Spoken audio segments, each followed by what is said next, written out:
So I was a high school Spanish teacher and I loved teaching kids Spanish. I taught them using the acquisition driven techniques, acquisition driven instruction. When I first became a Spanish teacher, I thought that I would have the option to teach elementary school Spanish, which sounded so fun. But then I learned that elementary schools don't really offer Spanish.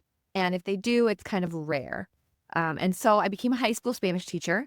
I went to my school that hired me right out of college. So they sent me to like a training to learn how to teach Spanish without teaching grammar directly. And I learned how to teach using TPRS, TPR, acquisition driven instruction, comprehensible input, songs, stories, games, lots of things that kids love.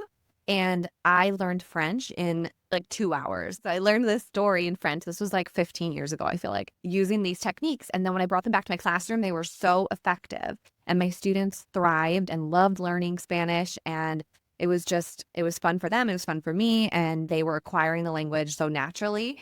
But I wanted to reach students at a younger age still. And so I started Sarah's Spanish School in my hometown just as a way to reach students at a younger age. And when I started offering it to schools in my area, it took off like wildfire because schools don't offer Spanish. And so when there was a way to offer it in an effective way taught by certified instructors that they could, plug right into their school day, it was very popular. And so that's kind of how Sarah Spanish School came about.